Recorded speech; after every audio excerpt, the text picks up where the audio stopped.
I think she's down there. People will know Salma from her work in other organisations such as Stop the War Coalition. But Salma is a parent up in Birmingham, and welcome, Salma. And Salma will, sorry, just to give people a heads up who's next, Salma will be followed by Zara Bay. Okay, so you just get a bit of warning, sorry. Okay, Salma. Good evening, and thank you for inviting me to this really important discussion. I heard what Louise had to say, and I'm so encouraged by everything that the NEU is doing at the moment. I've been following what Kevin Courtney has been saying, and Daniel Kabidi, and it's a real inspiration, a real hope, and I'm so glad that the NEU is taking the positions that it has. Clearly, the government is not showing any leadership. The NEU again came out with a 10-point recovery plan. And in my various hats, I'm a mother of 5 boys, ranging from sons who graduated to my youngest, who is in his last year in his primary school. So, facing all the, and one of my sons is supposed to be applying to UCAS at the moment, and all the dilemmas around that. So I completely get, all the concerns that parents have, both around the education side of things and safety side of things. But if I may, I'd like to focus the few minutes I have on the opportunity and responsibility, I think, that the teaching union particularly has with the moment that we have around Black Lives Matter. Because I really hope, I believe, and I'm literally just coming from a huge Black Lives Matter event in Birmingham City Centre. That's why I was a couple of minutes late, just joining now. That this is not just a moment, it's a movement. There's a lot of trauma that's being expressed now. In the Midlands alone, we have had Black people die in custody, not just in police stations, but even in the NHS. So there's lots of sensitive issues being brought out, a lot of pain being expressed. But what's been striking is the wholesale ignorance across communities of the history of this country. And as somebody who has been active in the anti-war coalition, since 9/11, it was an issue that kind of became really pertinent to me and struck me right then about how our standing in the world, our role in the world, the connections between kind of hotspots of conflict in the world. So much is connected to our country and its history. So it's not just about things that happened way back then, impact and the ongoing situation right into the present. That struck me then. But what we've got now, I think, is something that probably we haven't seen since the 1960s. The kind of huge civil rights mobilizations, and the fact that in Birmingham, I can tell you that the audience was split between white, Black, Asian, and mainly young. And so it's really, really inspiring. God knows how our young people have turned out so brilliantly, considering everything they've been put through. But when it came to the climate change issues, there was young people taking the lead.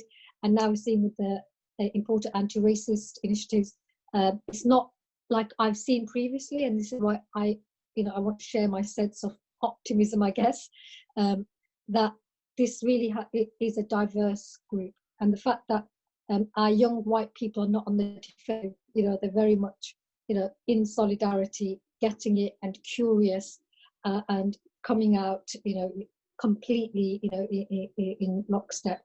And so for me, that the priority or the thing that teaching unions can do is decolonize the curriculum. This has been a campaign that's been running for years, and I'm not talking about history. Every day should be Black History Day in one sense or other. When it comes to science, when it comes to humanities, when it comes to literature, as well as history, right across the board.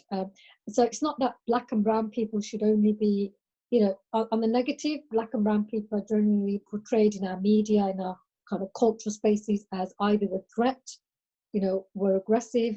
Black men, one of the reasons why we see in more insecure units, I work in a mental health trust, as well as in police custody, is the stereotypes of the big, bad, dangerous, angry, black young man. So a lot of violence is inflicted upon black men and Asian men because of the stereotype that they are violent and aggressive. So this is about the mental image, the mental kind of approach. So, this change has got to, be at an intellectual, mental and emotional level if we're going to see any kind of real shift. But when it comes to the curriculum, though, we get into all these culture wars, and this is something that Boris and the right wing will kind of welcome because they want this fight. And we can see even through COVID, forget dog whistles, have got the foghorns out in terms of their divisive agendas. And so I'm concerned that whilst we've got this great hope with the young people especially, that there will be a backlash. There always is whenever there's some kind of movement forward. And so again, the collectivism and the strength that the NEU has, this is where I think, the power of the union has got to come in, and also in solidarity with other unions working together on this. So for me, it's saying, three things mainly. Personally challenging ourselves, we've all got certain, call it privilege or power, in our roles, in our workplaces or in our own streets. We all have some influence over some person, even if it's just our own kids. But, that's not an only, that's a big kind of influencer role. You as teachers literally have, the attention of the future generation. It's a hugely powerful, important role, nurturing, our next generation. So alongside all the other kind of challenges you have, I think there's a huge opportunity in building on some positive that's coming out through the Black Lives Matter protests. Secondly, it is this push about decolonising formally. Universities have been, again, campaigning. Students have been leading the call there. At the moment, only 1 in 5 universities have even committed to decolonising. So again, the more preparation from a younger age, from primary school, secondary school. So this stuff is something that we shouldn't even be arguing about, really. And the third thing is to actually encourage young people to talk about unions, to be active in unions from a young age, to encourage their parents. I mean, everybody can't join the fantastic NEU. I wish they could, because I think it's brilliant. But, encourage them to say, there are other unions, whatever kind of work background their families are linked to encourage them in that, because there will be, as I say, I totally predict it. We've seen it in any mobilization, whether it was the anti-war movement or the great civil rights movements, with the women's movement, that whenever progress is being made, there will be a huge pushback from the state.